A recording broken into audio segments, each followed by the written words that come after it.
Hi, friends. Today, I want to bring you to this concept of the experience quotient or the experience threshold.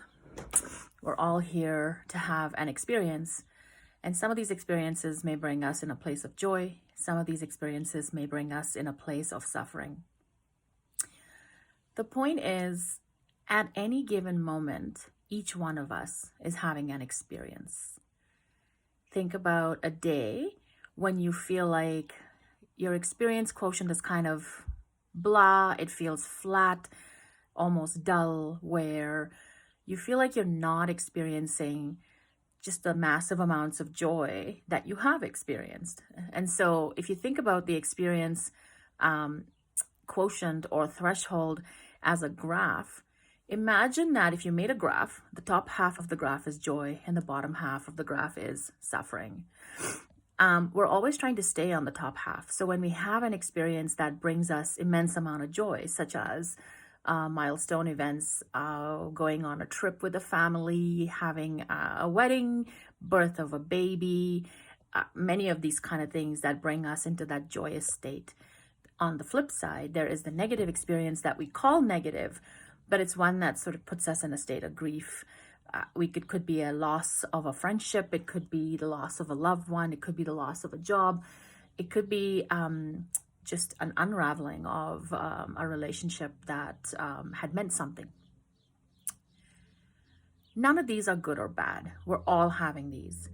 What has happened is we've made an unexpected contract with our ego that we always want to stay on that upper level. We always want to be experiencing joy. We always want to have things in our life that are bringing us joy. And especially, quite like myself, if you've had recently a few trips that have been extremely happy, you've had vacations, you've had some free time where you could really let your spirit soar. When you come back to regular normal life, it feels kind of flat. It feels like, what am I doing here? I need to do more. What is my purpose? And all of those kind of things. I think you have to take a pause. We need to come back to that middle point, whether it's grief that we're experiencing or intense joy. The experience threshold has to kind of come back to that middle neutrality, because that's where growth happens. That's where rest comes in. If you've been on a really big holiday, you have to come back and rest and let your body hit that equilibrium. If you experience an immense amount of grief or loss, again, you have to come back to that middle point and let your body rest. Learn the lessons that you needed to learn from that grief. We always ask, can I always have the experiences that bring me joy? And you can. That's the fun of it, is nothing here is really happening that you may not have already created as a prerequisite for yourself. Now, one might say and challenge me, if I'm having a negative experience, why would I have put that in my life? If I'm having a suffering, sad time, why would I have asked for that?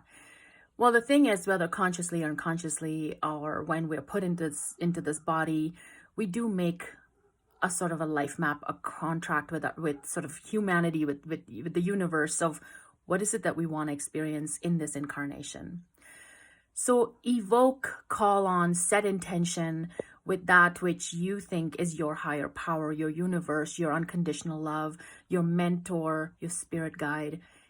Ask for those things in your highest good that bring you to a place of ultimate experience. Ask for it, set the intention, and then experience it. Most times we get what we want, but we're not experiencing it.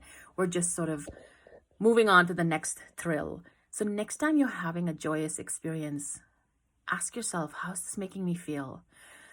What emotions are coming up? Is this nourishing for me? How is it nourishing me? And sit with that feeling so that the experience becomes so solidified and the experience becomes just so longitudinal that you don't feel like you want to flit from experience to experience, but you really want to stay in the moment and have that experience fully. Whether you're on a trip, you're on top of a mountain, whether you've just suffered a loss, or you're just living an everyday life where you wake up, go to your work, take care of your family, make lunches, go buy groceries, all of these things are an experience, and they need to be fully felt and fully nourish you in the way that they can. So take a pause and ask yourself, what am I experiencing now and how is it nourishing me? Have a good one.